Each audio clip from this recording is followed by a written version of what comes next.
Welcome to the HohO Show. Rated the #1 most listened to podcast on Pluto. So join us now as we discuss news, politics, current events, and so much more. So clear the airwaves and strap in as we defend the Constitution, because freedom matters.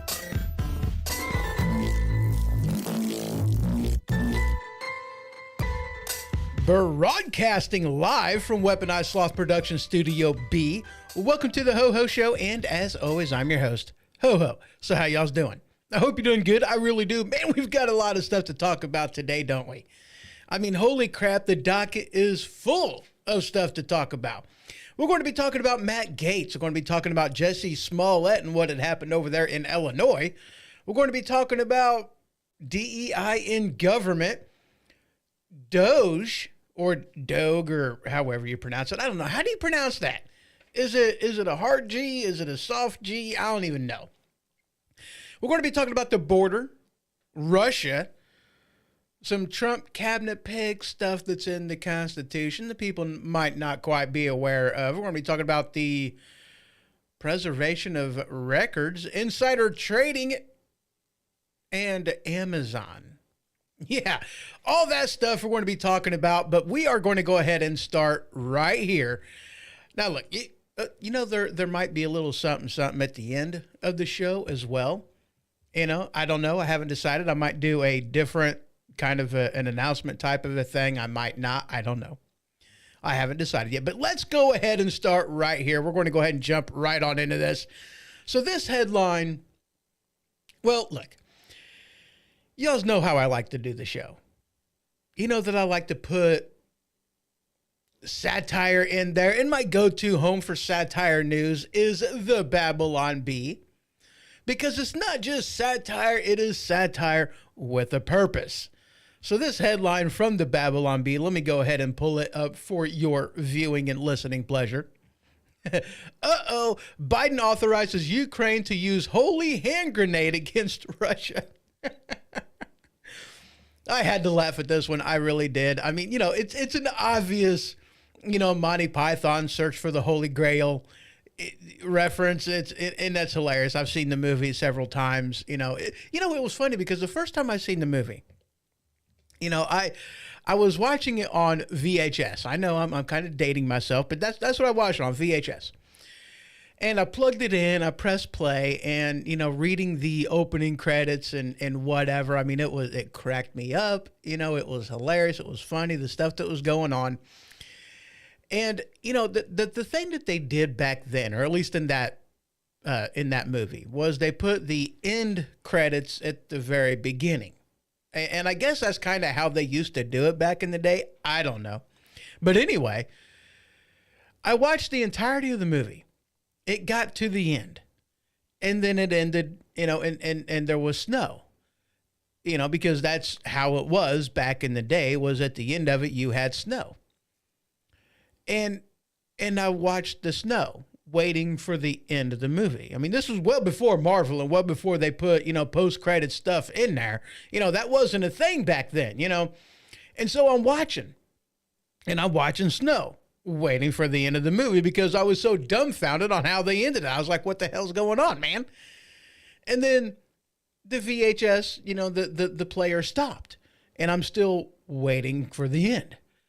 And then it rewound, and I'm still waiting for the end.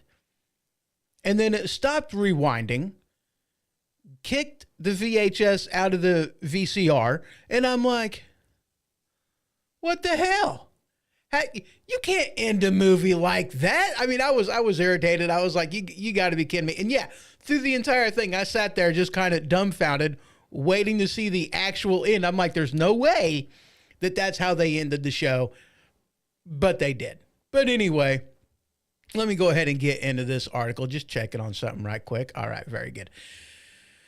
So let's go ahead and get back into this article because I think it's funny. So in the most significant escalation yet of America's involvement, President Biden has authorized Ukraine to use the holy hand grenade in battle against the Russians. With time in his presidency running short, Biden has announced authorization for Ukraine to use long-range American missile, anti-personnel mines, and now the holy hand grenade. Just remember to count to 3, Jack, said Biden as he called President Zelensky to share the news. Yes, you pull the holy pin and start counting. Not 2, not 4. Oh, and 5 is right out, bud. Not a joke. Lob the grenade of well, anyway. Yeah, I had to laugh. I thought it was funny. So there you go. And we'll be talking about, what's going on over in Russia and, some of the stuff to look out for at the, next segment. We'll be talking about that. The next one, the next article I want to talk about is actually entertaining again for me. And this kind of takes us into the next topic of discussion. Now, normally, whenever it comes to satire news, I go to the Babylon Bee. It's a good place to go, but this article doesn't actually come from Babylon Bee. It comes from Snopes, which is not something that I've used a lot. Actually, I don't think I've ever used it, but anyway, this headline, Elon Musk said, I just officially bought Amazon, ? Online users discussed a fresh rumor about the CEO of Tesla and SpaceX in late 2024. Now, look, I don't actually know if, this is completely satire or not. But here's the thing. For those of you that don't know, all right, they're looking to force Amazon to break up, calling it a monopoly. Now here's the thing. Look, I'm against monopolies. I really am. Because when you have monopolies, bad things happen for the consumers. You don't have, you don't have, price wars, price comparisons with it. If it's a monopoly, they can make up whatever price they want to. You don't have competition in the space to find alternatives. You don't have, there's a lot of things that you don't have when you have a monopoly. You just don't. The monopoly is all about protecting, the maker, and it has nothing to do with protecting the wants, the prices of the products, for the consumer. And that's what happens. All right. Now, in this case, I can't really call it a monopoly as much as I don't like Amazon and like what they're doing as far as searching and different things of that nature. I'm not a fan. I'm really not. I hate the idea that Google is, impacted so much by that. And, and this really goes into Google actually more so than Amazon. But, monopolies are bad, right? But they're wanting, they're saying that they have to split up, for Google. And does Google own Amazon? I think so. And he owns Google, I'm pretty sure. But anyway, doesn't matter. All right, doesn't matter. For the sake of the discussion, it doesn't matter, okay? But they're talking about forcing them to break up Google, okay? That's where I'm at on that. Forcing them to break up Google, not Amazon, I mean, maybe Amazon if they're in there together, and I don't remember. But anyway, it doesn't matter. Forcing them to break up Google because it's an aspect of they are so powerful, right? Now here's the thing. I wouldn't consider like the Google search to be a monopoly.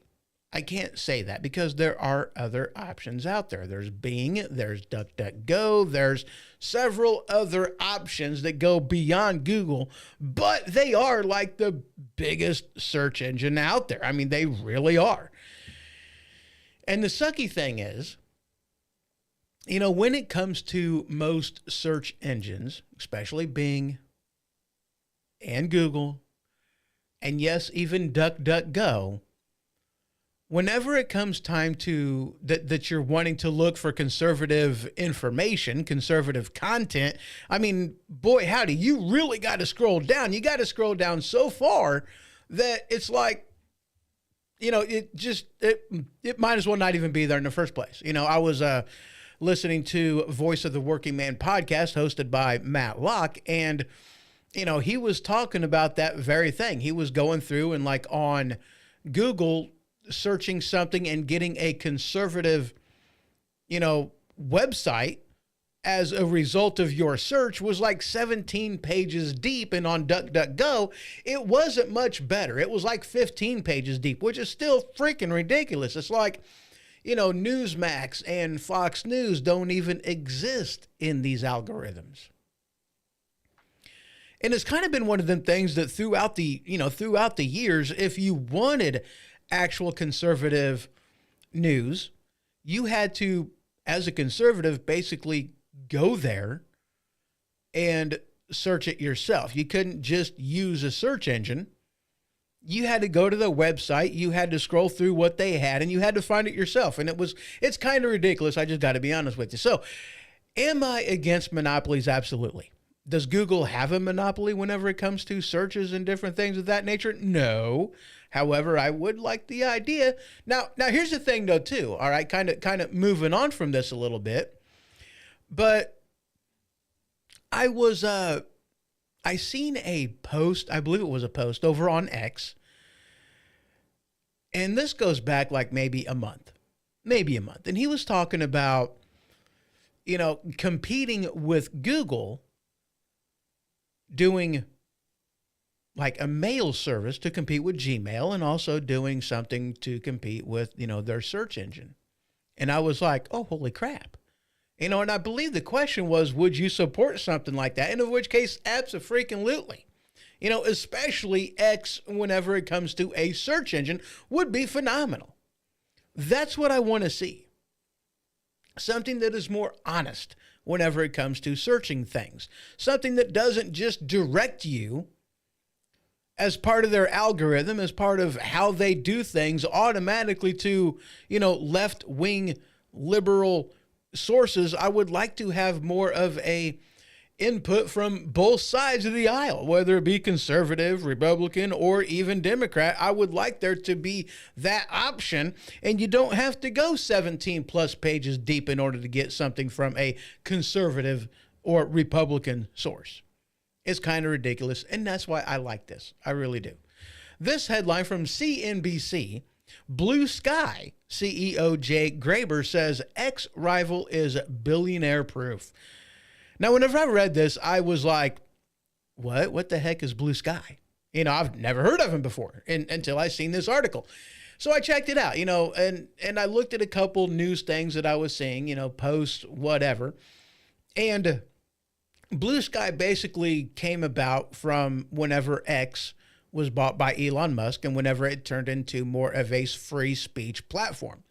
Never heard of him before, and it is set up virtually identical to X, kind of like True Social, because True Social was an answer to, the liberal leanings of Twitter under Dorsey, and it looks the same as Twitter did. And, consequently X. But Blue Sky was an answer to a rivalry to X, more or less for liberals. And, already you're seeing how, conservatives and Republicans are being banned, blocked, are getting in trouble for spreading the truth, for spreading information. So I looked at it. Blue Sky is an alternative. So, I mean, if you like liberal news where, conservative voices are squashed and kind of booted over to the curb, then there you go. Blue Sky might just be the place for you. I won't be going there. I'm not going to be setting up an account. I'm not going to be doing anything over there. But Blue Sky, evidently, it's an alternative because they don't like that Elon Musk and X and True Social exist because they like having the final say so. They really do. This article from Reason. Speaking of information,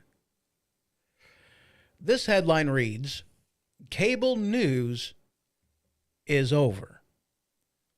What comes next will be more fragmented, more decentralized, and more authentic than the old legacy networks." And I tell you what, that's the thing that is really going on and has really come about through Elon Musk and through the outrage that people on the right, conservatives and whatnot, have, is they are sick and tired of their voices being muted. They're sick and tired of being banned for basically spreading information and speaking the truth on things, for questioning the narrative. Those are the things that we've been booted out, we've been banned for, our channels have been shut down and other things of the like. And as a conservative, we're getting sick and tired of it. That's why, Elon Musk buying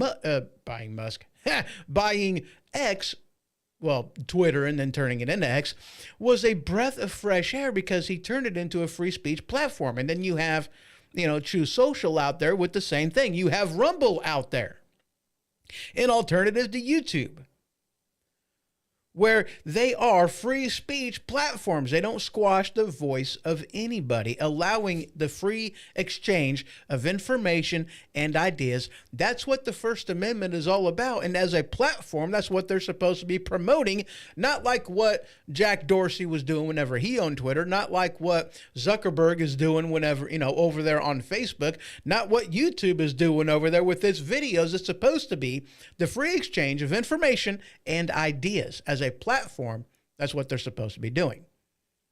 It's not a publication, it's a platform. And as long as you're not violating the law, if you're not promoting criminal activity, then it should be, everything should be free game. Just throwing that out there. But we, as in people on the right, conservatives, libertarians, Republicans in general, we have not been happy with what's been going on with the exchange of information and ideas, especially in the hands of legacy news networks. We don't like it. We've been unhappy with it. And especially during this election season, it really threw all that stuff out there. And because of the hardline positions that Legacy News has, and some social media networks has, a lot of people are not getting their news and information from Legacy News networks. They're just not, because they know that it's completely biased. They know that you're not going to get the truth. All you're going to get is that's the thing. If you're watching the news, then you are expecting to get the news. The when, the where, the what, the why, the how. That's what the news is supposed to be all about. It's information. It's not supposed to be information with bias. Now, granted, I myself put bias into my stuff. I am not a journalist. I am a news commentator. That means it is about the bias. My bias is in there. I'm not going to lie about that. Not at all. I wouldn't do that to you. However, I am still about the when, the where, the what, the why, the how. I am. It's about the information. And that's the thing, though. I don't need to lie to people to present the information and the bias at the same time, because they support each other. That's kind of why I am a conservative. My gold standard is the Constitution, the Bill of Rights, the Declaration of Independence. I don't need to lie to people. I don't need to, subvert the Constitution to make my point and to be credible, legitimate, and accurate in what it is that I'm talking about. I don't need to do that because I am a conservative. My desire is to conserve, to preserve, to reinstate the value of the Constitution. I don't need to lie to you to do that. I don't need to subvert anything to do that. And regardless of your political leaning, if Trump were to go out there and violate the Constitution, I'm not going to blindly follow him just because he has an R next to his name. Democrats are notorious for doing that. They're all about the party politics. They're not about the platform. They're not about right and wrong. They're sure as hell not about the Constitution. I am. Because I am a conservative first. I am. I believe it's Andrew Wilkow. He's like individual patriot first, conservative second, Republican third. And yeah, that's what I am. Patriot first, conservative second, Republican third. And if you find R next to your name, that doesn't mean that we get along. That doesn't mean that we see eye to eye. And that doesn't mean that I'm going to blindly support you without asking any questions and without fact checking you. It's not going to happen. That's the thing that separates a Republican and a Democrat, and especially a conservative or a libertarian, because we're not just going to blindly follow you because of the letter that's in front of your name. It's not going to happen. It's just not going to happen. So moving on, talking about right and wrong. Okay.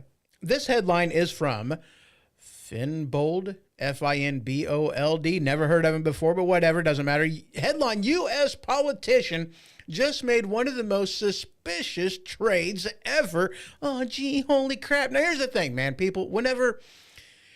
I'm not exactly sure what this is talking about, but this article I seen after I had already heard this, and it was talking about the trading practices of Nancy Pelosi and her husband. And of which case, hey, yeah, that's exactly what this article is talking about too.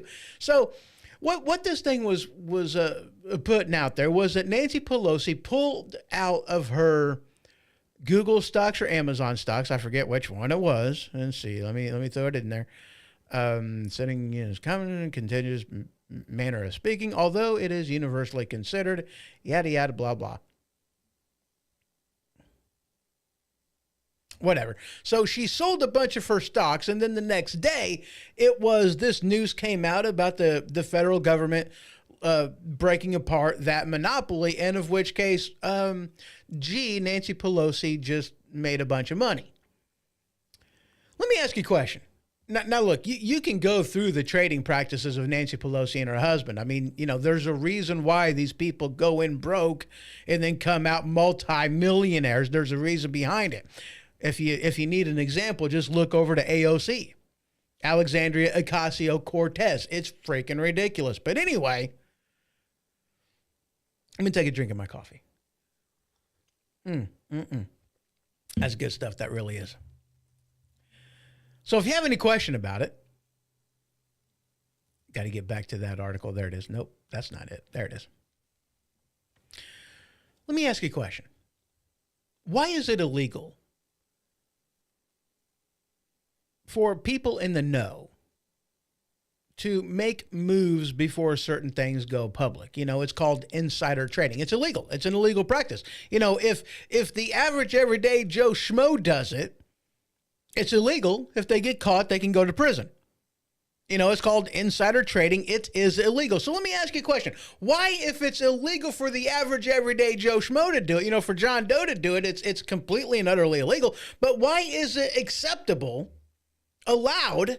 Why is it okay for a member of Congress to do it? I mean, in all honesty, these people have more of an opportunity to do this kind of stuff than what the average everyday Joe Schmo does. I mean, think about it. They're in Congress. They do, red tape and bureaucracy crap, and they can affect what's going on in the stock market directly by the policies that they put in place.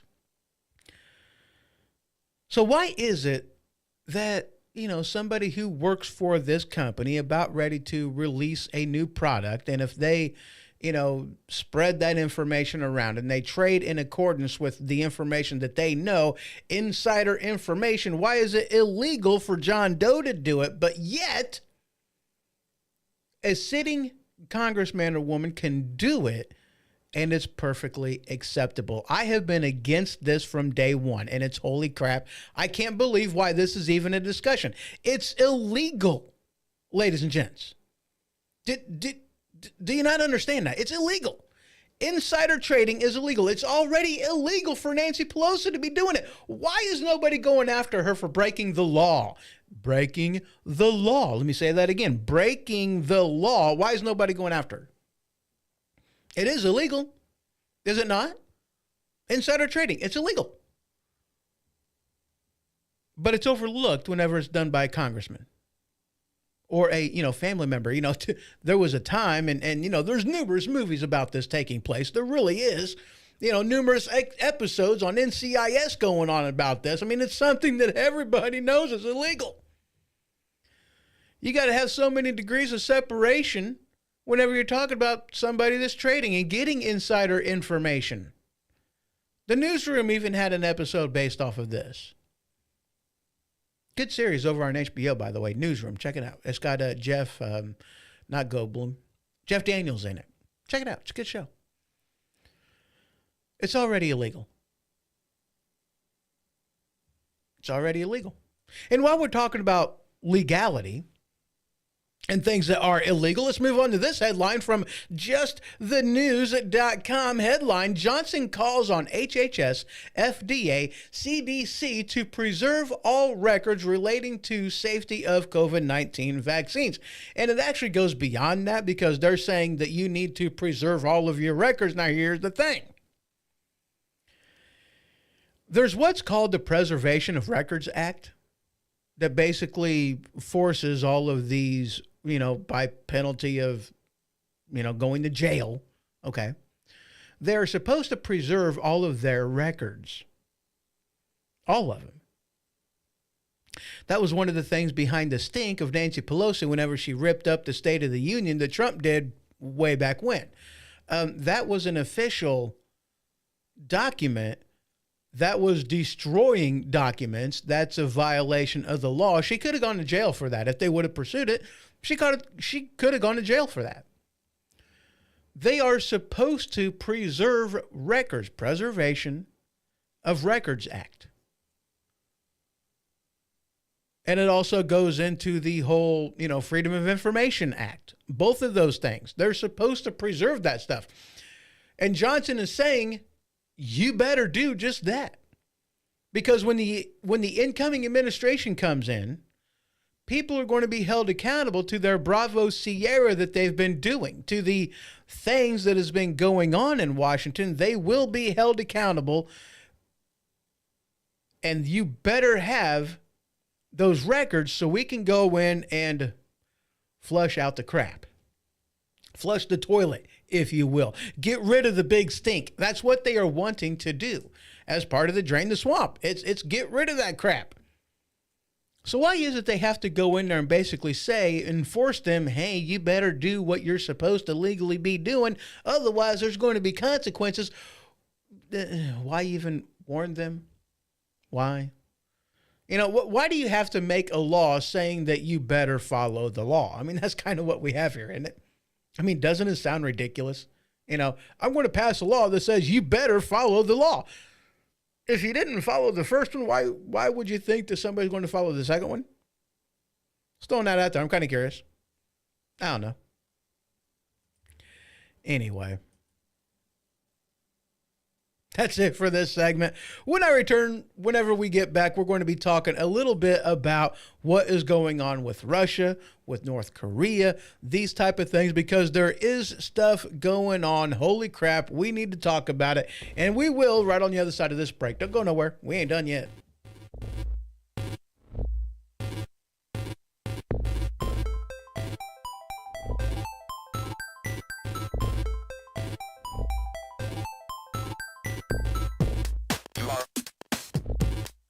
You are correct. You are correct. You are correct.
You are correct.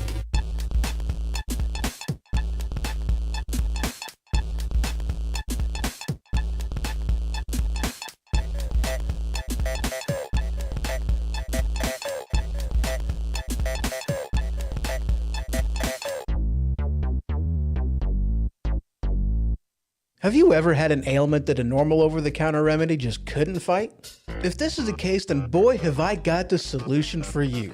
Tussin. That's right, Tussin. Cough? Tussin. Cold? Tussin. Runny nose? Tussin. Itchy watery eyes? Tussin. Broken leg? Tussin. Tussin is the ultimate cure-all, guaranteed to stop anything that ails you. Tussin. Available wherever OTCs are sold. All right, and we are back. And I kind of lied a little bit. We are going to be talking about Russia in this segment, but first, I kind of skipped over something that's important, and that's talking about the Trump cabinet picks. Oh, yeah. Now, this headline over here from Los Angeles Times, letter to the editor, Trump was elected by the people, give his cabinet picks a chance. And you know, there's a lot of information going on about this with his cabinet picks and with his ability to get them confirmed and whatnot, and of which case he has options. And I even looked this up just to find out if it was true and accurate, and of which case I was like, holy crap, it is. And this other headline from the New York Post says, Trump, don't trash the Constitution to get your cabinet picks installed. And here's the thing. He doesn't have to. He doesn't have to at all. Now, there's some other things involved in here as well, all right? And that is with,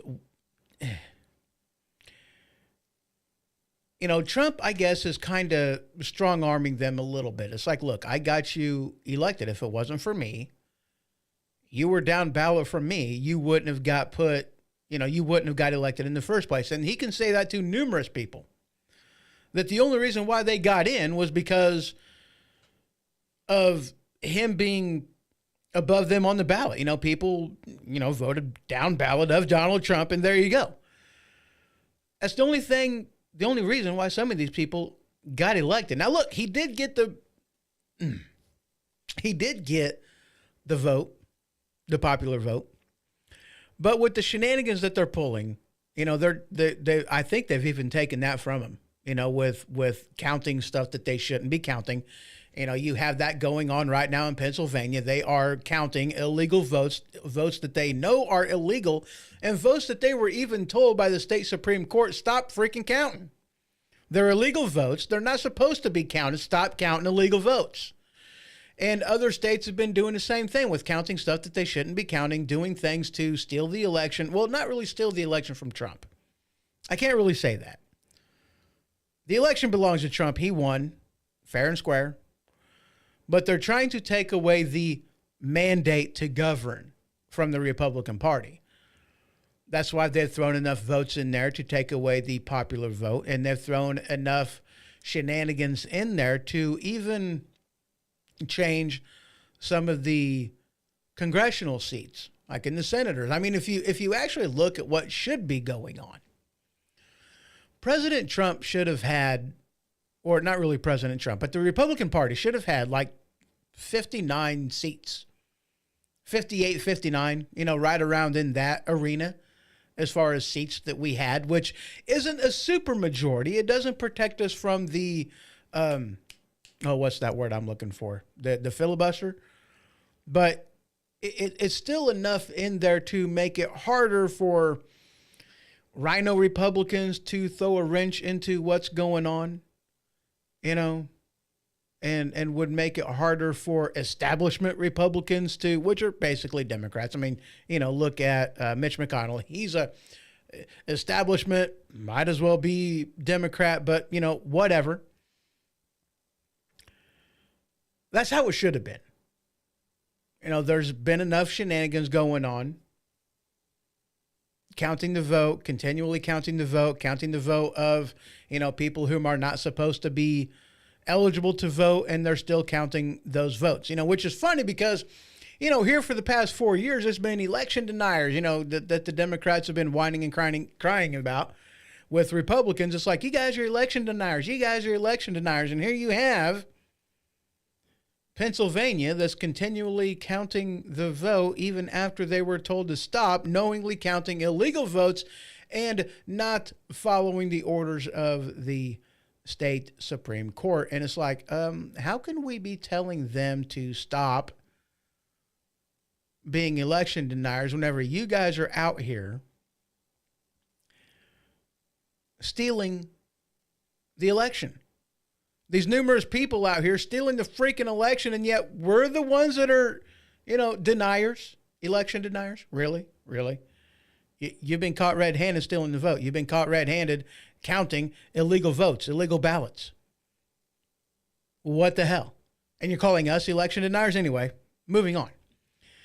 But President Trump has options, even though there's not that supermajority, even though they've taken a lot of seats from us away. And they did that not because they wanted to, steal the election and not allow President Trump to become president, which they wanted to do, but unfortunately they didn't have the numbers to be able to steal the election and do that. However, they're wanting to do and trying to do, which is the whole point of this, the next best thing. Trying to make it to where Trump is impotent. That's what they're trying to make. That's what they're trying to make happen. They're wanting to force him to have to listen to establishment Republicans, which are no better than Democrats whenever it comes to what he is going to do, his cabinet picks, everything else, because the deep state tries to protect the deep state. It's the whole point in all that. So they're thinking that that's what they're going to do. And then this headline from the New York Post, Trump, don't trash the Constitution to get your cabinet picks installed. Even after the whole, you're only there because me being, top of the ballot, I still have options. And they're throwing out that, you can't do that. You can't do that. Not at all. These recess appointments, you can't do it. Well, actually, if you read Article 2, Section 2, where, Article 2 talks about the powers of the, of the executive branch. But Article 2, Section 2, paragraph 3 says, let me find it. I'm trying to find it. Article 2, Section 2, paragraph 3, which is the last paragraph. The president shall have the power to fill up all vacancies that may happen during the recess of the Senate by granting commissions, which shall expire at the end of their next session, and of which case the session expires in 2 years. So if Congress goes into recess, then President Trump can make these appointments, and they stand for 2 years, because that's how long their what's that word they used in here? That's how long their sessions are, 2 years. So for the next 2 years, he can have his appointment as if Congress did confirm these appointments. Now, I know what you're saying.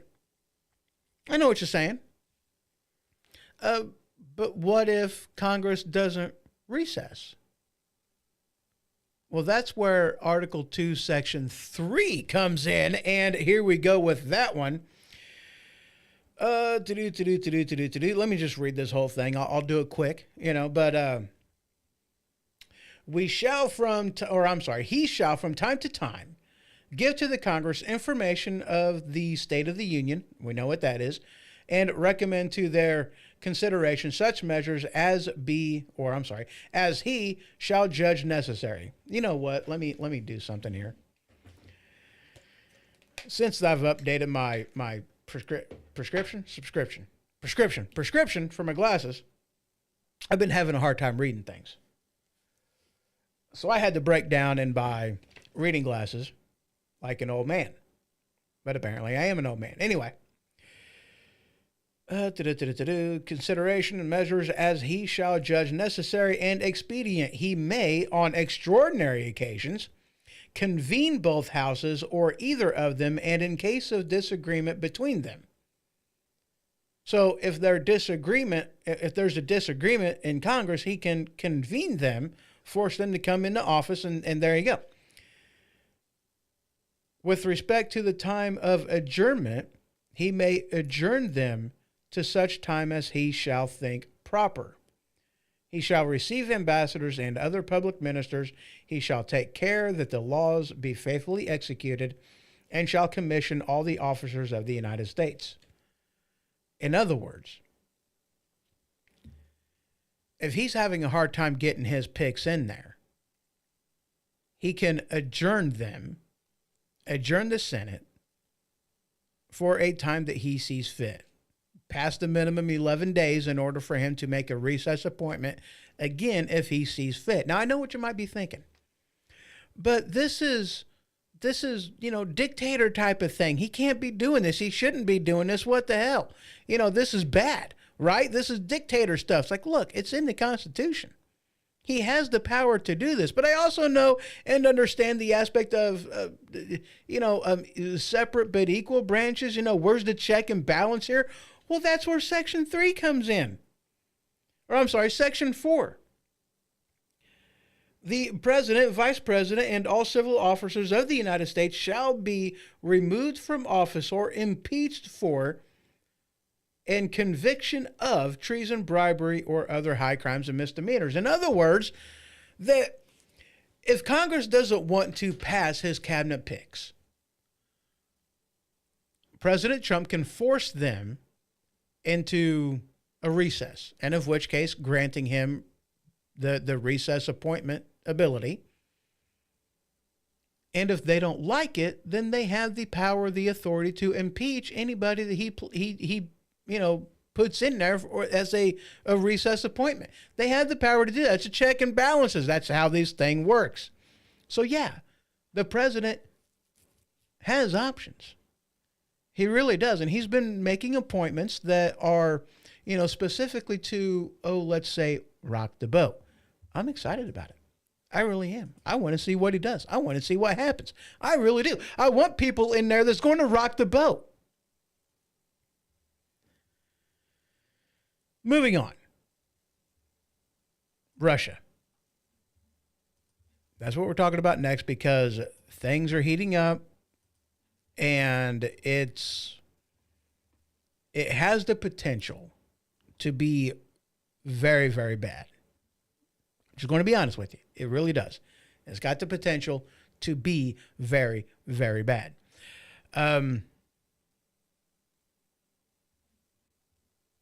All right, so we have people. Hold on, let me get this one. North Korea, there it is. So we already know that there are troops from North Korea that are fighting in Ukraine. Okay, they were sent over there to do some, cold weather training and training in the terrain and different things of that nature. And we already know that this is going on. You have the Axis and allies that are already forming. Okay. And one of the things that Putin said, and he said this quite a while ago, was that if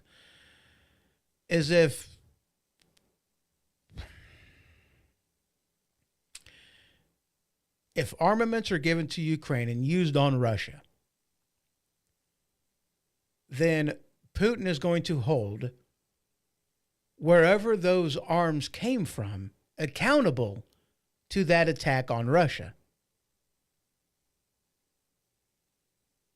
He wasn't talking about, like us giving Ukraine armaments to defend themselves. He wasn't talking about that. He was basically specifically mentioning armaments used to attack Russia, not defend Ukraine. Okay. And he said this quite a while ago that look, if you give, for example, Ukraine bombs and they bomb Russia, we're going to hold the U.S. accountable for that attack. Period. End of story. Because proxy war is still war. That was one of the things that, a big reason why we weren't doing that. We weren't allowing Ukraine and giving them our weaponry because we knew that Russia was going to hold us accountable. Russia being a nuclear power with the ability to Hiroshima the United States somewhere. We wouldn't really like that, would we? No, we would kind of be against that. So, instead of rocking the boat, it was, we'll do what we can to help Ukraine defend Ukraine, but when it comes to attacking Russia, we can't really be having that.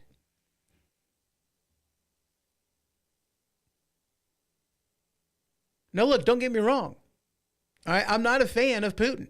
I'm really not. I'm not a fan of Russia. I'm not a fan of communism. Why do I need to reiterate that? I don't know. Maybe because it's about what it's because of what I'm about to say. I understand why Putin is doing it to an extent. I really do. With the whole formation of NATO, okay, one of the things that Russia stated was that, and NATO agreed to, was I will not allow Russia to be surrounded by NATO. Battles are fought. And for the most part, they're fought over territory. After World War II, Russia lost a lot of territory. Territory that Russia wants back. Access to different things, which is why they went in and took Crimea during Obama's presidency. But NATO agreed. Don't surround me. And NATO said, fine, I won't. But NATO was formed to combat communism. That's what the whole thing was. It was to combat communism. It was to combat, their influence in Europe and whatnot. And, again, that's what the whole point was. But Russia said, do not surround us with NATO nations. And NATO agreed, okay, we won't do that. Have you looked at the map of NATO nations? They're surrounding Russia. And Putin is like, we're not having that. I need a way out.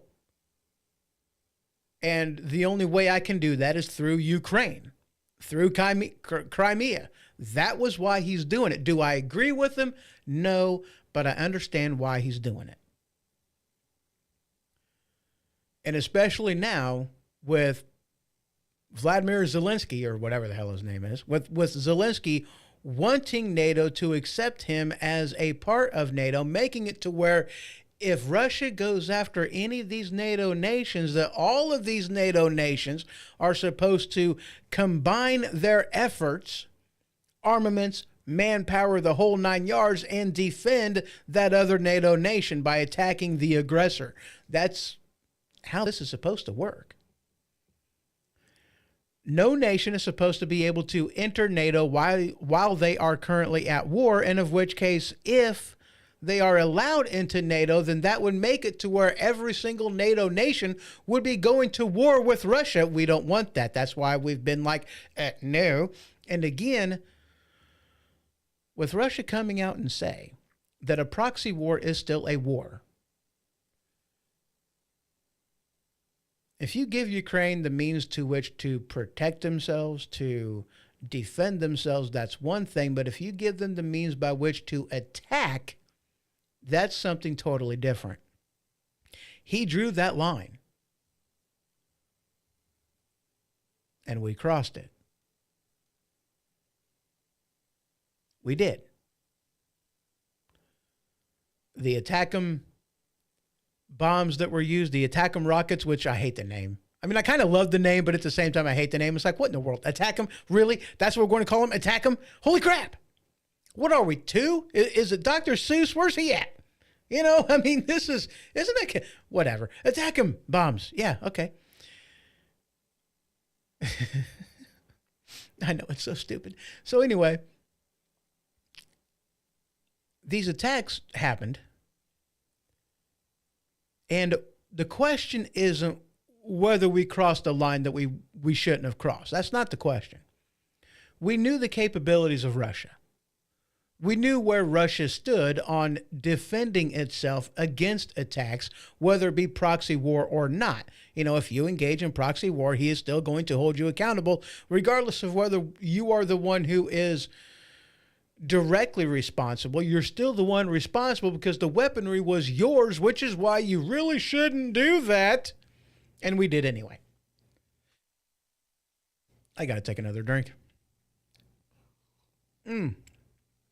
That's good coffee. So the question is, what happens now?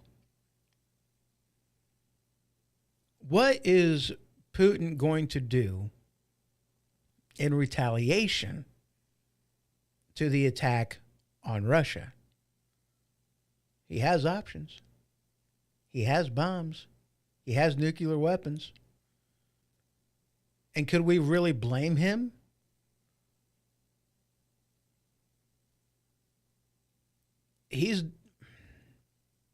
I get it. Look, I'm not a fan of Russia. I'm not a fan of Putin. I'm not a fan of communism. Absolutely no, I'm not. But that's not to say that I don't understand with what he's doing, because I do. I understand what he's doing. I understand why he's doing. And I can't say that in the same predicament, if the United States was in that same predicament, we would be doing the same thing. Of course we would be. We would be defending our borders. Well, maybe not right now. You know, maybe not with a Biden-Harris administration. Definitely not with the Harris-Walz administration. It wouldn't be happening. But at the same time, if we had somebody that was more attuned to what the American people wanted with defending the borders of America, then, you know, maybe these type of things would happen. I understand. I'm not saying I agree, but I understand. And I don't think if America was in the same predicament that we wouldn't be doing the same thing, that at least the American people wouldn't be wanting the same thing to be done. Let's put it that way. But anyway, there you go. That's what's going on over there in Russia. It's the question of what is Putin going to do in retaliation to these bombs being lobbed over there to him. Because in his eyes, a proxy war is still a war. I don't know what happens next. I really don't. I don't want nuclear war over here in America. I don't want an outside attack. And as I said before, World War III is coming, ladies and gentlemen. It is. World War III is here. this headline from whatever the hell it is.com, Politico, actually. Headline says, oh, come on. Okay, fine, whatever, I agree. World War III has officially begun, Ukraine's ex-top general says. Yeah, it's begun. Okay, I mean, it's you have the Axis and allies forming. You have North Korea going over there. You got China offering support. You got all kinds of things going on right now already. I said it before that whenever the history books talk about World War III, it's going to say that it started at least 2 years ago. Because it has. I mean, look at the history books on when it talks about the beginning of World War II. There was a ramp up. I mean, World War I happened like within a week. I mean, that was ridiculous. You know, it did. It started like within a week. Okay, it was this thing happened, that thing happened, then the other thing happened, and then bam, World War III, and it all happened within a week. All within a 7-day period. Holy crap. How does that even happen? But World War II, there was a ramp up. Things happened. It started off cold. It heated up. The same thing's going on now. It's heating up. And yeah, it's already started. You have North Korea posturing against South Korea, basically claiming that, or saying that there is no more one Korea. That the people over in South Korea are enemies of the state of North Korea. Are they ramping up for an invasion? Are they ramping up to bomb them? They're getting their lingo straight. They really are. North Korea over in Ukraine to help Russia. China putting in their support. It's happening. And when it happens, my fear is that World War III won't just be fought overseas. It's not going to be fought only in Europe. My fear is it's going to happen here too. My fear is we're going to have boots on the ground. It's not just going to be a Pearl Harbor type of attack. It's going to be more. And my fear is that there's going to be civilian casualties. Not just at a military base, in a major city. That's my fear. I'm not saying this to be a fearmonger. I'm really not. But I want you to be aware of what's at stake. We don't want this. We really don't.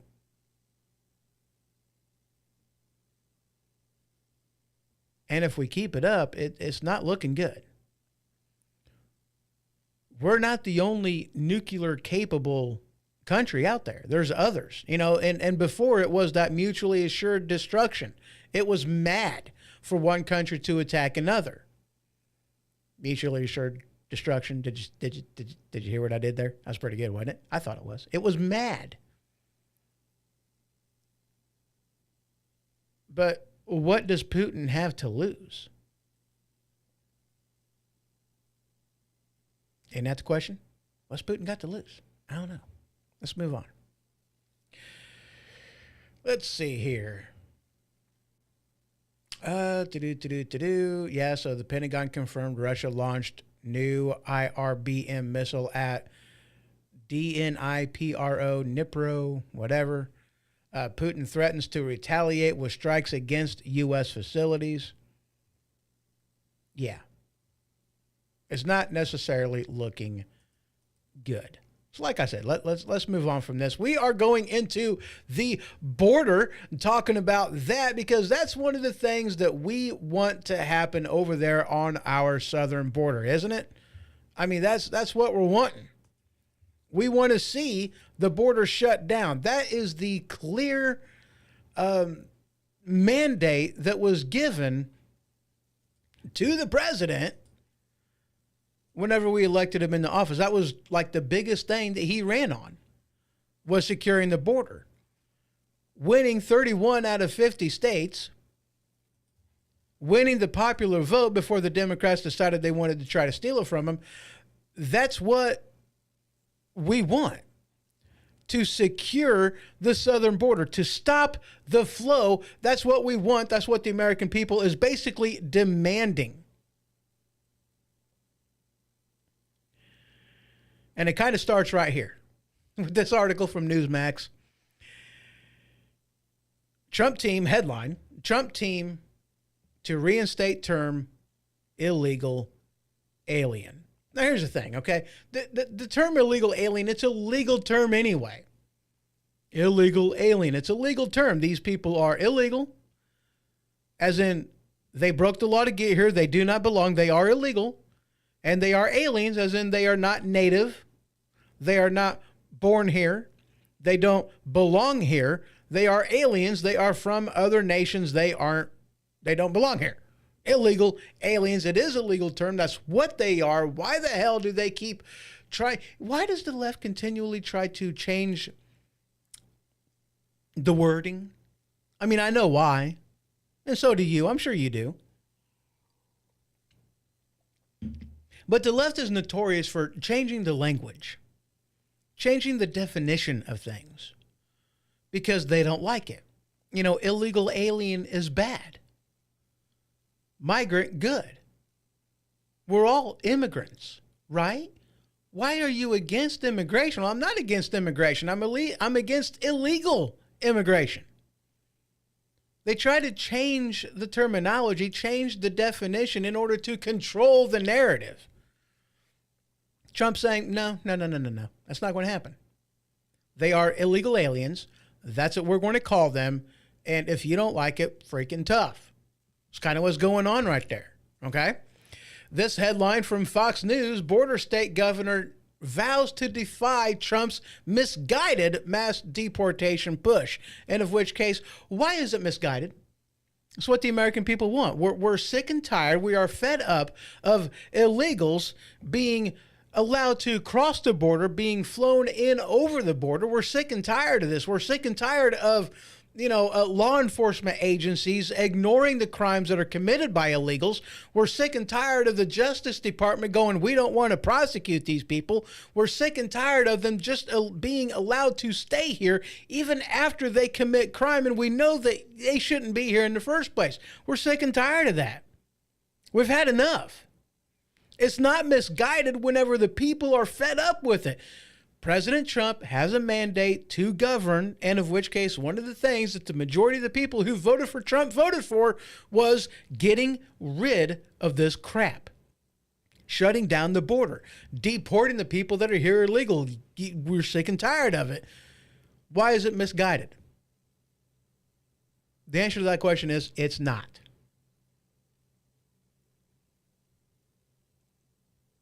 Trump did make it a key part of his 2024 campaign. Now that he got elected, he has a clear mandate by the people to do what he was elected to do. And Congress needs to get the out of the way. He really does.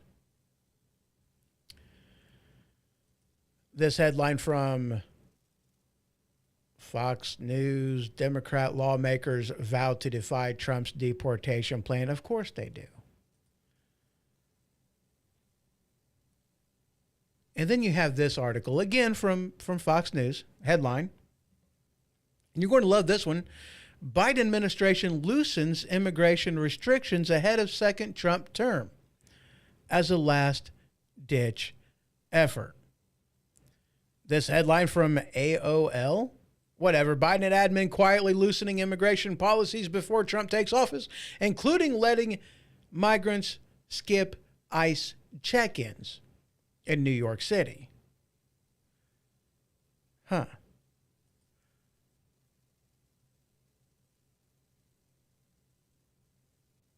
Yeah. It's getting ridiculous. Now, here's the thing, man. Here's the thing. I want you to think about this for a second. Okay? These are immigration laws. They're not immigration suggestions. They're immigration laws. laws that were put into effect by Congress, the upper and lower house. It passed both of them. It was signed into law by the president at the time, of course, but they are laws. They are not suggestions. So DACA was an executive order that was actually illegal because it went against the law. If Congress has a problem with the law, then they need to rewrite the law they got a problem with. They've had a problem with the immigration policies since the 80s. And yet, since the 80s, Congress has done nothing to fix those policies. Instead, they cry and cry and cry and whine and whine and whine about what we really need is, well, we need amnesty. It's too much to ask these people to actually follow the immigration laws. We just need amnesty. We need to accept them all in because the immigration system is broken. That's what they keep whining and crying about all the time. And it's ridiculous. It's like, look, don't come after me for how I execute the law that you passed. If you have a problem with how the law is executed, then why don't you pass a new law? Why don't you fix how the law is supposed to be executed? I'm just doing what I'm supposed to be doing. You stop. You change. Don't expect me to do it.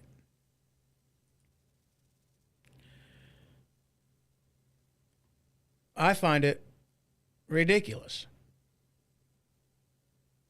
And then you have this headline: I will uphold the law. New LADA elect responds to sanctuary city resolutions. This is one of the things that they're talking about as well, is that, you know, if you don't want to follow the law for immigration, then you're not going to get federal grant money, nor should they. I mean, they're going against what the law is.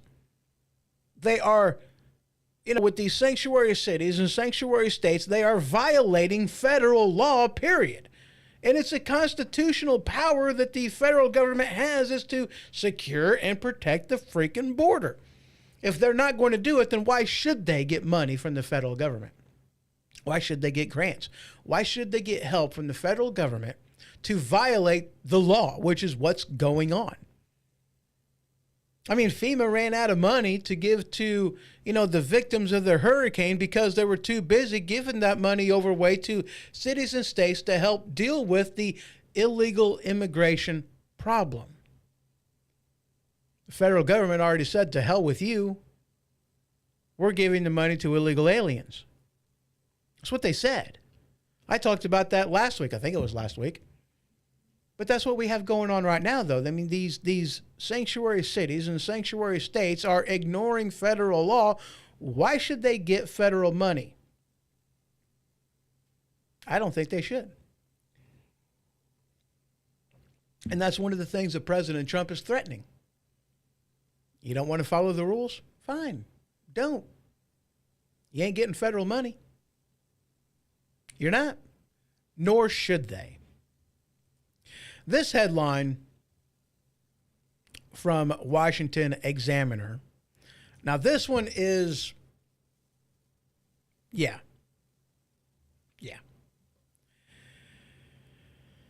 Headline, again, from the Washington Examiner. Rand Paul says Trump move to bring military into deportation effort would make terrible image. And you know what? Maybe he's right. It's not the best image to go. Maybe it isn't. But again, Trump has a clear mandate from the people to govern, to do this, to, you know, to govern, to deport people.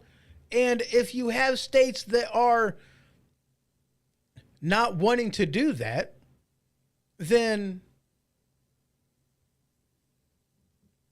Trump's got to do what Trump's got to do. It may not be the best of imagery, but if he's not going to get the cooperation to enforce federal immigration laws, Trump has the power and the authority to use the military for that purpose. I mean, that is one of the things that the executive branch has explicit permission and authority to do per the Constitution of the United States of America, and that is protect the border from an invasion. To secure and protect the border, that is a constitutional charge, the job that they have. Congress makes immigration laws. The executive branch executes those laws. Defending the border is explicitly the job of the executive branch in the federal government. That's one of the things you have troops to do. Protect the border. I'm all for him using the military to do just that. This has gone on long enough. This is as ridiculous as it gets. With all the people flooding across the border, I mean, good grief, man. They would much rather build an app to make it easier for people to get over here instead of actually defending the border. Are you kidding me? And yet you're telling us that we can't put them back on a plane and take them back over across the border to the country they came from. Oh, no, you can't do that. That's inhumane. Really.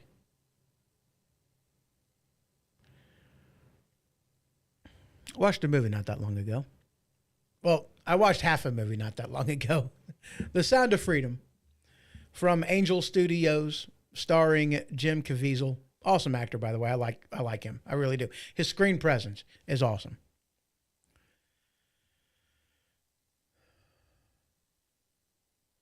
The main thing that they're talking about in that movie is child sex trafficking. This year alone, we have well over 100,000 children that are missing. We don't know where they are. We don't know if they are with family. Because, I mean, you know, we try to do DNA checks, but, you know, they're allowed to leave the detention center before, you know, these results come back. Whenever these results come back, it's too late. We've already sent them on their way. Over 100,000 children are lost. We don't know where they are. Are they in sweatshops? Working as slave labor? You know, people whom support the Democrat Party that are, you know, against slavery, but here we are importing slaves. 100,000 children. Sex trafficking. Slave labor. Are you okay with this? Is this what you want? Because this is what's going on. Legacy news media isn't going to talk about this because it's embarrassing for them. Because they're supporting a political party that is allowing this, and they don't care.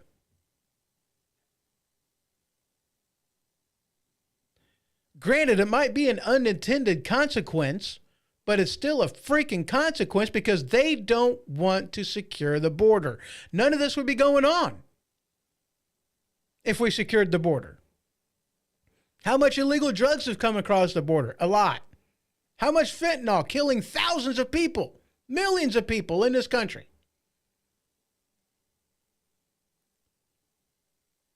And we don't care enough to actually shut the border down.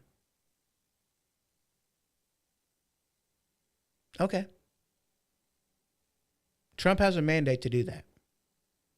Trump has a mandate to protect the children. A foreign nation, because it's more humane to shut the border down than to allow the cartels free reign and ownership of our border. Because that's what's going on down there. You talk to ICE down there and they say, yeah, we're not in control of the border. The cartels are flying drones. They have people stationed in various different places where they cross the border, and they're the ones that are monitoring for our movement. It's not us monitoring for them. The Border Patrol agents down there knows that we don't control the border, the cartels do. It's high time that we took it back, that we protected our border. we protected the children of other countries by not allowing them to be part of sex trafficking, of child labor. It's not a good future for these children. We shouldn't be allowing it to happen, but yet we are. Let's stop the nonsense. Let's stop ignoring unintended consequences because we just don't like it, because we don't want to acknowledge it, because it makes their efforts of an open border to change the direction of the country, it makes them look bad. Let's stop it. Let's stop it. It really is that simple. We're going to go ahead and take another quick break. And when I return, we are going to talk about DOGE or DOG or DOGE or whatever the hell it is. I have absolutely no idea, but just a couple minutes and I'll be right back. This is the HoHO Show.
Have you ever been so full of it your eyes are brown? Have you ever sat on the toilet but nothing comes out? Is a box of frosted shredded wheat just not doing the trick? Well, have I got the ultimate solution for you? Tide Pod Brand Colon Cleanse. See, Tide Pod Brand Colon Cleanse is that particular product that will break through the sphincter like the Kool-Aid Man through a brick wall. Oh yeah! No more irregularity, no more cramping, just good old nice flow. That's right, Tide Pod Brand Colon Cleanse. Please use responsibly and use at home. This is a fast-acting product now available in Tropical Punch.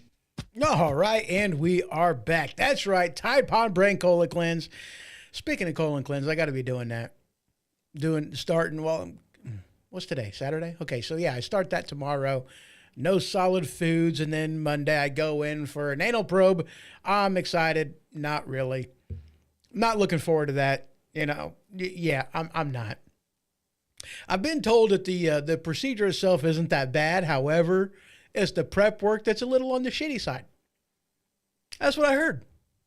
I don't know that for sure. I've never done it. But, I've been told that the prep work for a colonoscopy is a little shitty. So that's what I'm dealing with. And by the way, I love that joke. I really do. Yeah. So there you go. There's my sounder for saying something stupid. Anyway. All right. We are. Oh, of course. Of course. I'm not I'm not doing that. I'm not. Get off of there. Okay, whatever. So we're going to start off with the DOGE, the Department of Government Efficiency, which is what DOGE stands for. And again, I have no idea how to pronounce it. DOGE, Doggy. I don't know. I guess it's a play on words because there's like a cryptocurrency that is that. I don't know. I have no idea. I have no freaking clue. But starting off with this one, we've got several articles to jump around with, and we're going to do that right now. Business Insider is where this headline comes from. Headline: Doggy. Maybe I should just pick pronunciation. Doggy. Anyway, Doggy wants to trim a $500 billion list of federal zombie programs that includes veterans healthcare, Pell Grants, and NASA. And of course, because I wasn't able to really get into this because it is a subscription only freaking article anyway, whatever. I'm anxious actually to see what the Department of Government Efficiency is able to do. Now, here's the thing, okay? It is going to be headed by Vivek Ramaswamy and, of course, Elon Musk. Now, this is not an official government position, official government department. And, oh, yeah, by the way, I believe it's Marjorie Taylor Greene who's going to be coming in there as well. She has a new role in the Department of Government Efficiency. But this is an unofficial role. It's an unofficial position, department. Doesn't technically exist in the ecosystem of government. And that is why President Trump doesn't have to officially appoint them to this position. It's not an official position. But that also means that their powers, what they're able to do is basically, it amounts to nothing more than evaluating, writing a report, and giving it to somebody else. Let's be real and let's be honest. That's exactly what this is going to amount to. They're going to evaluate, make recommendations, and submit those recommendations to the people that can actually do the trimming because they themselves aren't going to be able to do it. It's an unofficial role, unofficial department, doesn't technically exist. They don't have any power. So that's the first thing. And I hate to burst your bubble on that. I know that we want this to be more. We want them to go in there to clean house, to wipe a lot of these places, and these people and just the bloated government that is. We want them to go in there and clean house. I know that's what we want them to do. That's what I want them to do. But we have to be real on our expectations. We have to be real on what is actually going to be able to happen. They're not going to have the power to do anything. Unofficial department, unofficial roles. They're not even going to be, approved appointments by Congress because technically it doesn't exist. All that they're going to, in essence, be doing is evaluating these different departments, making recommendations on what they can do to trim the fat, and then hand those recommendations in to the people that are actually going to be making the decisions. That's it. That's all they can do. I wish they can do more, but they're not. And if I'm wrong on that, and I would love to be wrong on that, let me know. Let me know why. Present me with something that backs up your claim, because unofficial is unofficial. There's a reason that these positions do not have to be appointed and, allowed by Congress, because they're unofficial positions, and they're unofficial positions because these departments don't exist. It just makes logical sense. Anyway, let's move on. Checking something right quick. There we go. Okay. So, no, I can get rid of that one. All right. So, yeah, there's only so much they're going to be able to do. You know, yeah, Vanity Fair throwing in this article that says Elon Musk and Vivek Ramaswamy cutting edge idea for shrinking the budget, fire everyone who doesn't want to work in office 5 days a week. Again, that'd be nice if they was able to do it, but they're not. This headline from Tampa Free, not yet, no, it doesn't matter. Elon Musk, Vivek Ramaswamy outlines sweeping plan to cut federal regulations and staffing. It's a plan. Headline from New York Post. Elon Musk and Vivek Ramaswamy starting a DOGEcast podcast about government cost cutting, and of which case I thought that was actually pretty cool. Would you listen to a podcast with Elon Musk and Vivek Ramaswamy? I would. I don't exactly know how long it would be going on. I mean, these guys they're going to have their hands full. They really are. But in a matter of speaking, I think it's necessary for them to do this, isn't it? You know, to air out the dirty laundry of government to where people can listen to it, and then the people could, you know, make their recommendations, make their wants and desires known to people in Congress, so that this way, the recommendations that Elon and Vivek Ramaswamy are making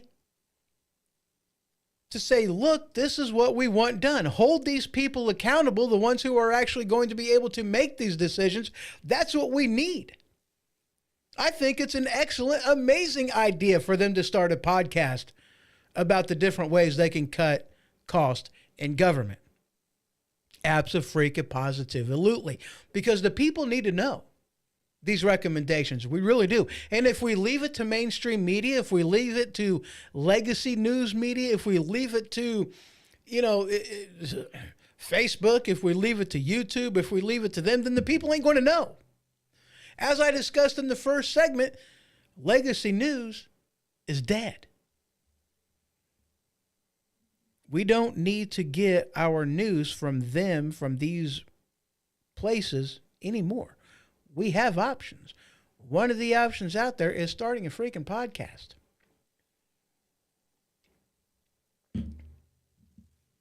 I would love to see this happen. Because we're not going to learn what they're wanting to do any other way. We're not going to learn outside of a podcast. We're not going to learn outside of alternative media. I want to see this happen. Absolutely. I want to see it happen. Moving on. This headline, it cracked me up. AOC, this is from TNR. AOC explains why MTG, Marjorie Taylor Greene, working with Musk and Ramaswamy is actually good. You know, and there's going to be something that I'm throwing in here later on, about Alexandria Ocasio-Cortez. And you're going to laugh because I laughed. I thought it was absolutely hilarious.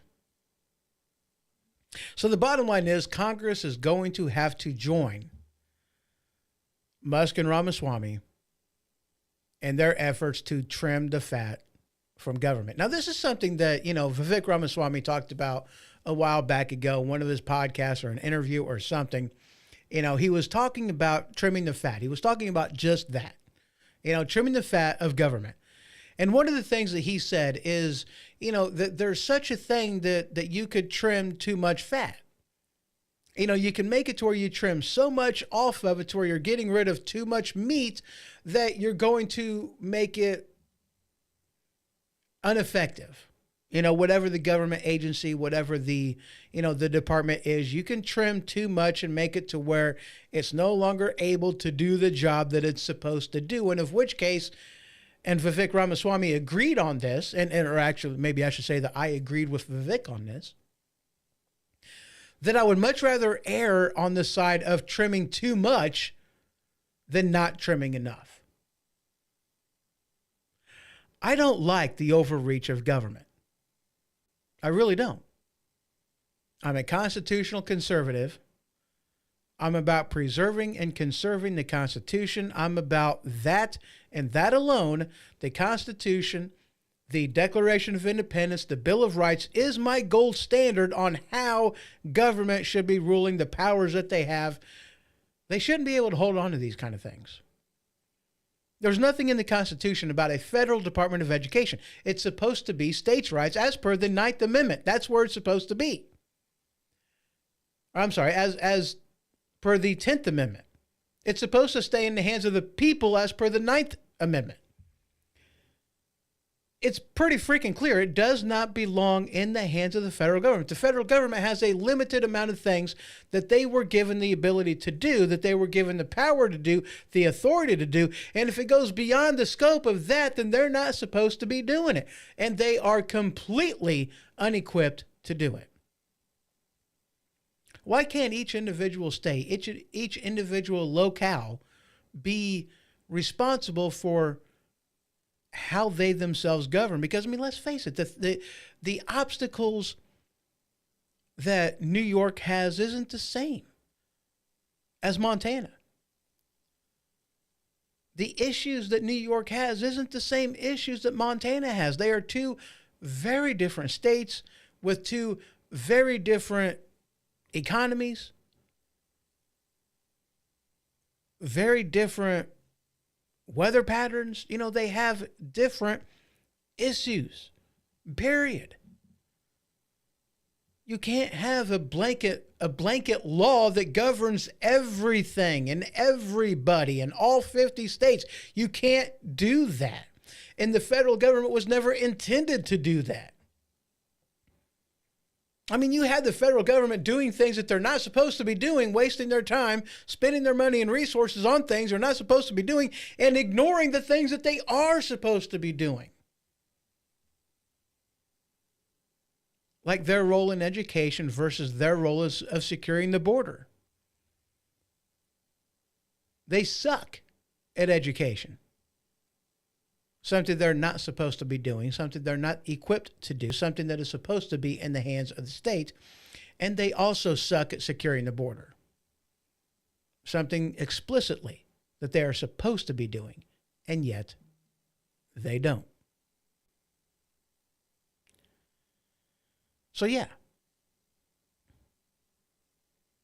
Vivek Ramaswamy, Elon Musk is going to have the support of Congress to be effective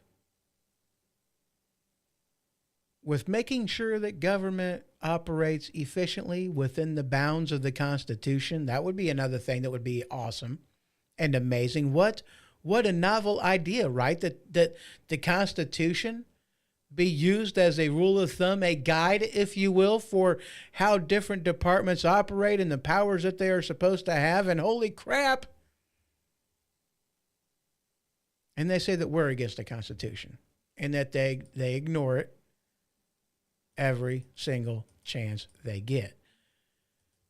Moving on. Now, this headline,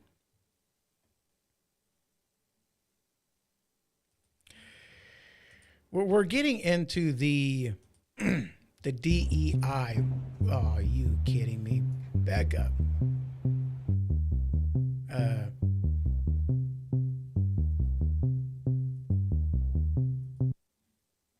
Sorry.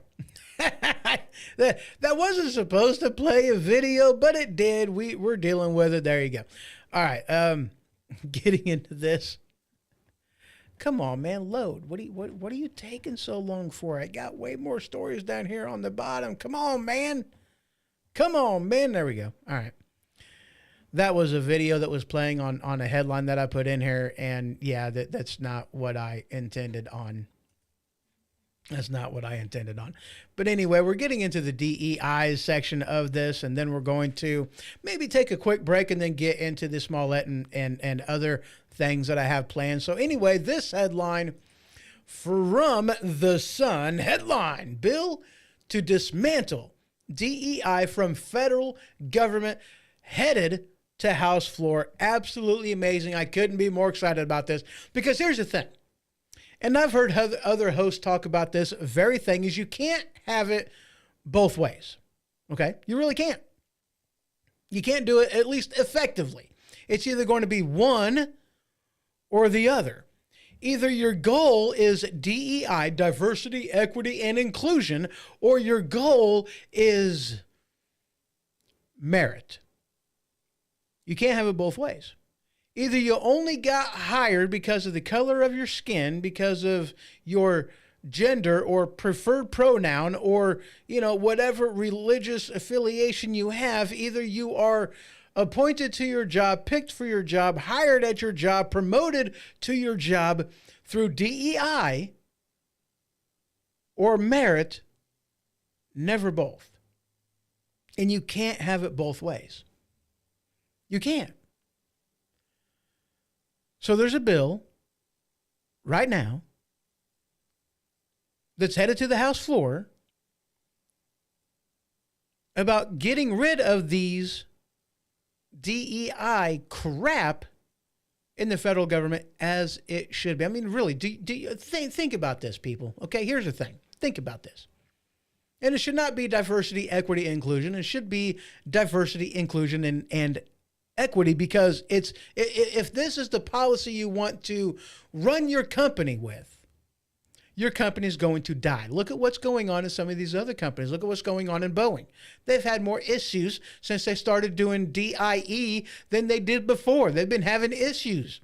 Wings falling off of planes.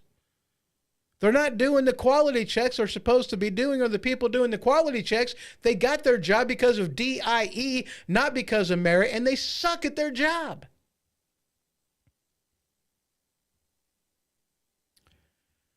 Let me ask you a question.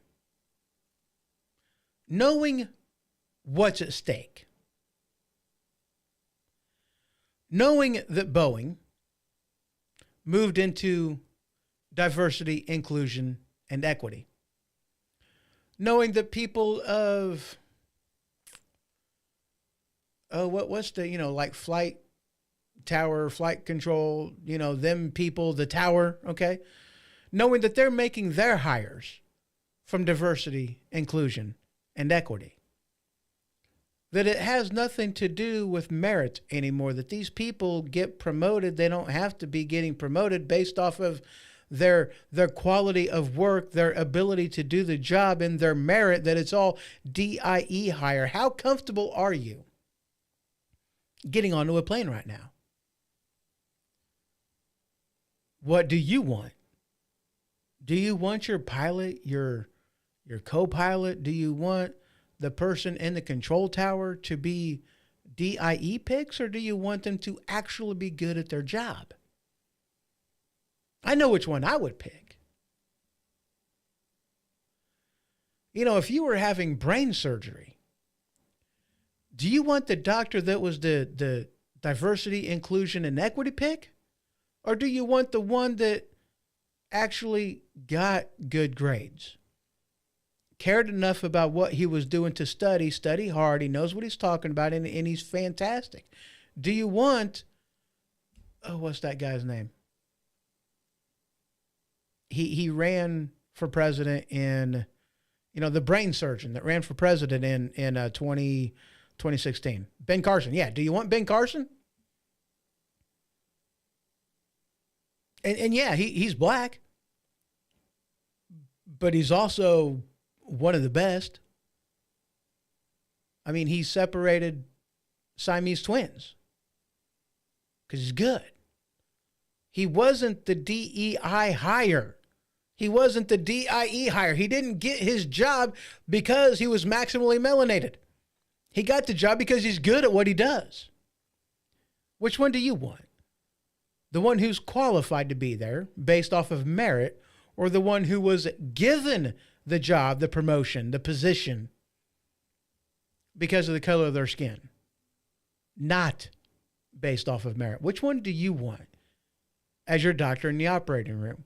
Which do you want as your cab driver? Which do you want as your pilot, co-pilot, person in the control tower? What do you want? Answer that question, and answer it honestly. A little caveat to throw in there, because anybody can say what they want to say, but whom are they actually going to jump into the car with? Who are they going to hop on the plane with? Who are they going to go under the knife with? That's the question. And we're seeing what happens when all companies care about is diversity, inclusion, and equity. We are seeing them die. Because that's what DEI is. It is DIE. And when all you care about is DIE, then your company will perish. This headline, moving on from that one, whatever. Headline from, oh, really? Pink News. We're moving on from this one. We're still on the DIE thing, because we are talking about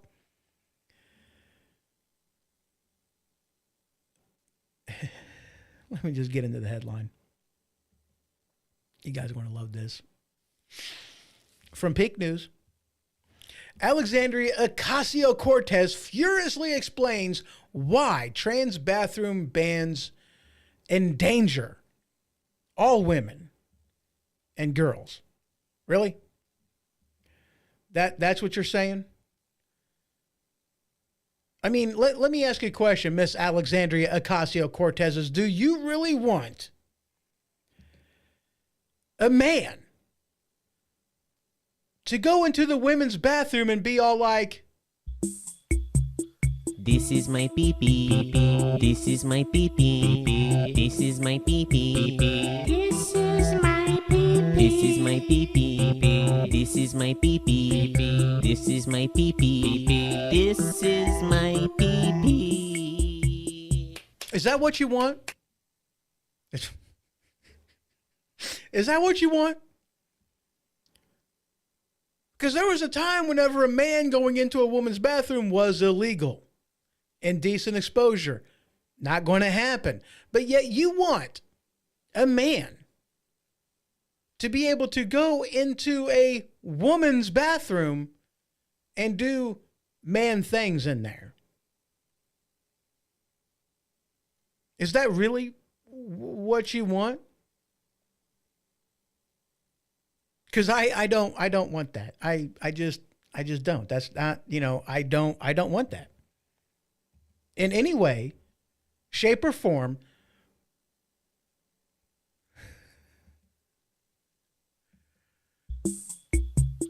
This is my pee-pee.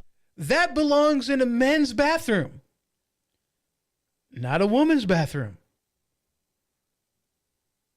Just throwing that out there to you. Because you have a trans that is part of Congress, and even Speaker Mike Johnson is backing a ban on transgender bathroom use in Congress, as he should. And it's being done not to be, transphobic. That's not what it amounts to, because here's the thing. And this is something that people on the right said. This is something that Republicans said. This is something that conservatives have been saying ever since the beginning of this debate. Is if you do this, if you allow this to happen, if you allow men to go into women's bathroom by just declaring, I'm a woman,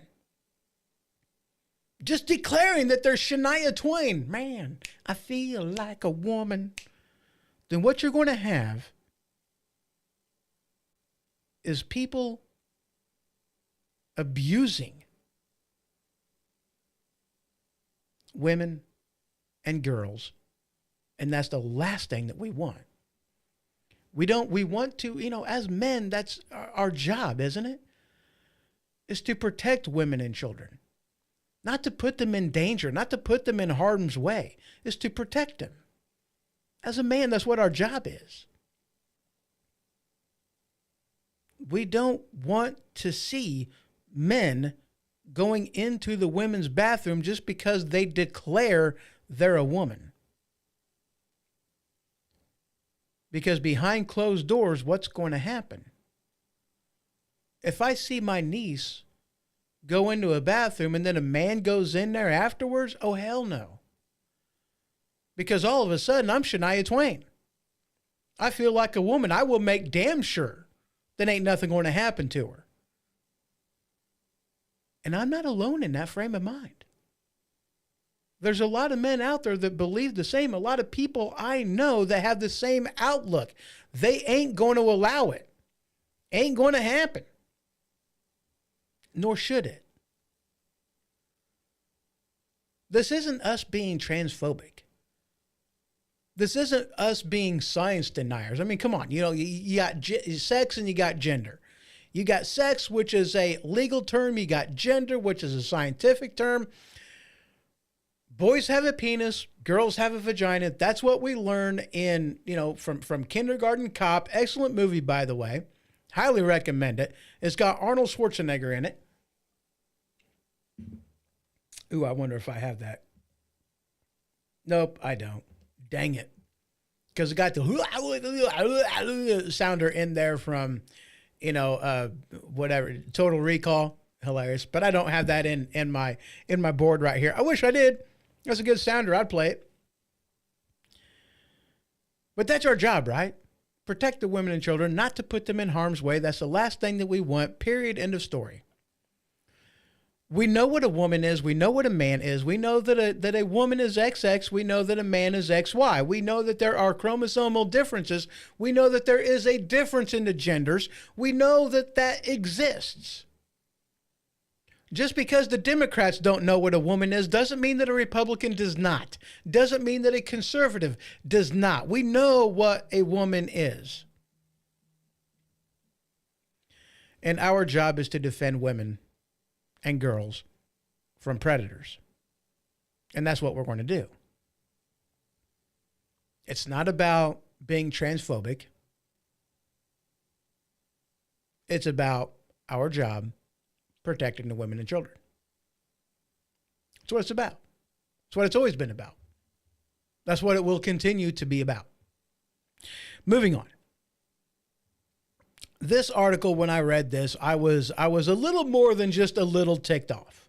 Okay? Just going to throw that out there. Just going to be honest with you. I was a little ticked off about that. About this.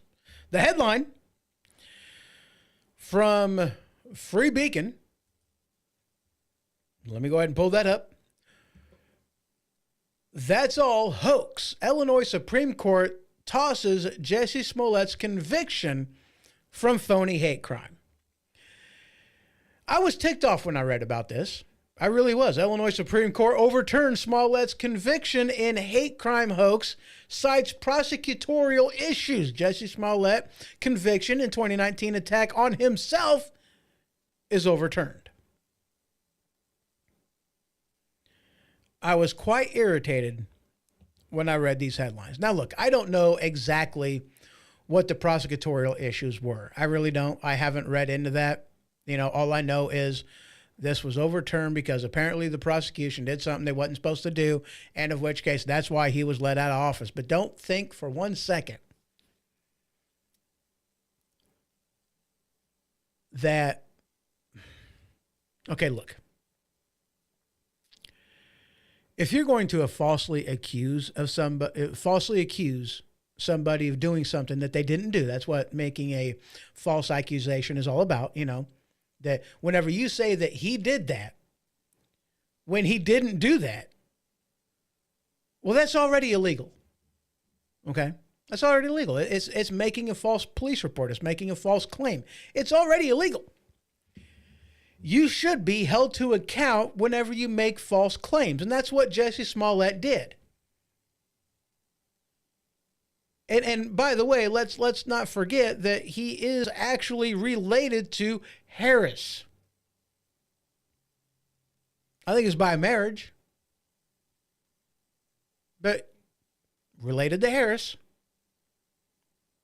Did he do this on purpose? Was he trying to make an issue out of a non-issue? And that's the thing that they were saying whenever, they were talking about the Jesse Smollett case. It's like, look, we need to prosecute. This is a thing, that racism is real and it happens everywhere, all over the place. It really is. It's a thing. And it's like, really? Because whenever I go outside, I don't see KKK members just walking down the street. If they did, then I would see it. It would be out there on social media. If hate crimes, if racism was such a huge problem, why do you need to use somebody like Jesse Smollett, a proven hoax, as your poster child for being anti-racist? Now, I'm all for being anti-racist. I am not a racist whatsoever.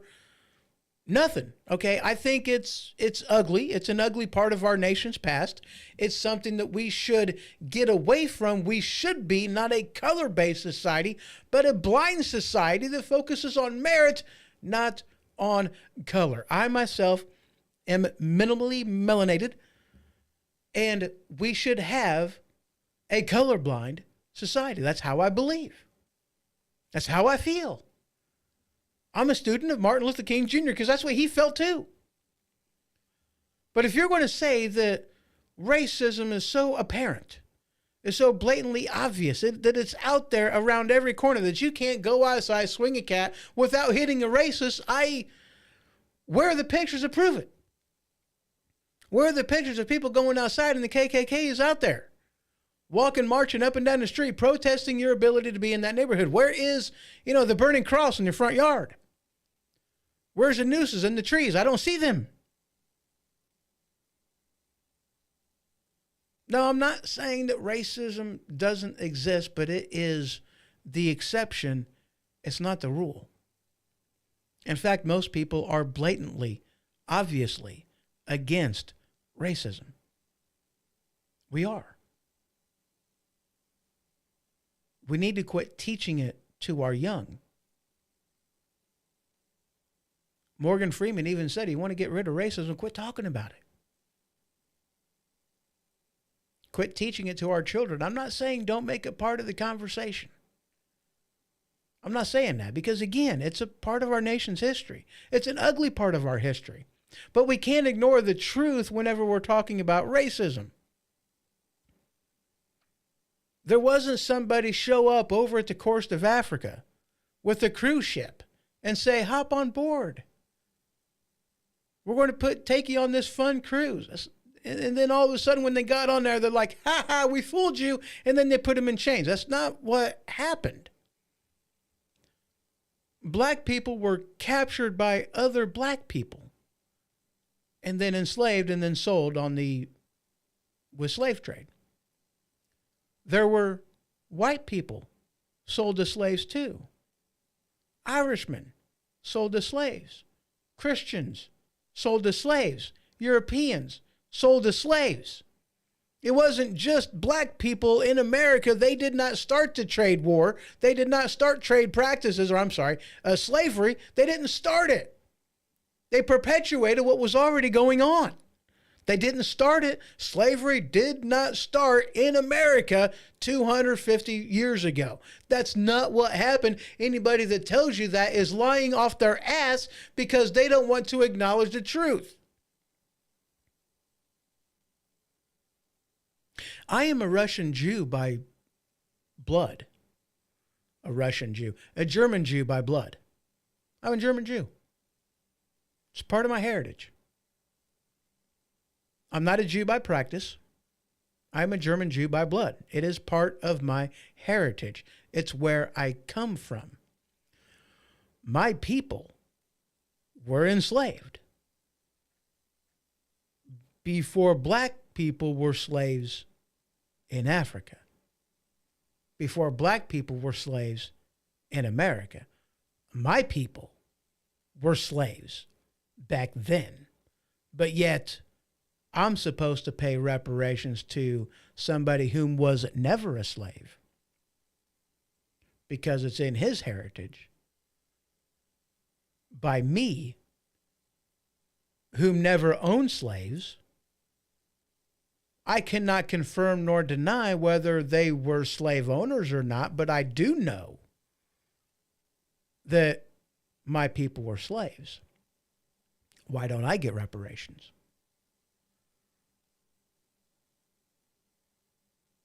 Would Kamala Harris, would she get reparations or would she have to pay reparations? Because her family was slave owners. And her ancestry was never slaves? Would she have to pay or would she not have to pay? What I want to know is, would Elon Musk get money because he's African? He immigrated here legally. He's an African American, if you will. Would he be paying reparations because he's the wrong color to receive reparations, or would he get reparations because he is, in fact, an African American? I'm just curious, wanting to know. But if the struggle is so real, then why is it every time they've tried to make a story about racism a part of the national theater, on the national news, how come every time it's been a hoax? It was fake. It had nothing to do with racism. Why is that? I'm against racism. Don't get me wrong. But I want to keep the main thing, and I want to make the facts the facts. I don't want to stretch a fact that is a lie and promote it in order to make a narrative that I believe in and to bring it to the national stage. That's not what I'm about. That's not what I'm about at all. All right, guys, that is really all I got for you today. That is it. Ran 2 hours on this. We had a lot to talk about. Holy crap. There are still other things that is in the magazine, and of which case, if you want to check out the magazine, head on over to thehohoshow.com. Click on that newsfeed tab, and there you will see the magazine over there on Flipboard, which is my go-to hub, my one-stop shop for anything, everything, and all things news. I also posted these magazines over on my Truth Social page, which is, oh crap, oh well, it doesn't matter, which is at The HoHo Show. I did go ahead and post it over there on X, formerly known as Twitter, and that is at HoHo Show. And I posted it over there on Facebook as well. So you can check out all those social media platforms. You will find me. I am there. Either search The HoHo Show or HoHo Show, respectively. And there you go. So yeah, I appreciate every one of you. I appreciate you stopping by and listening to this show. And I'm going to go ahead and, before the rollout, go ahead and play this little sounder for you, because to me, it was absolutely hilarious. For your listening pleasure, here you go. This is my pee-pee. This is my pee-pee. This is my pee-pee. This is my pee-pee. This is my pee-pee. This is my pee-pee. This is my pee-pee. This is my pee-pee.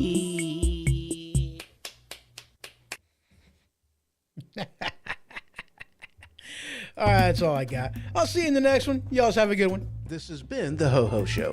For more information, you can head to thehohoshow.com. And for the merchandise store, you can head on over to stinkpickle.com. That is stinkpickle.com. Until next time.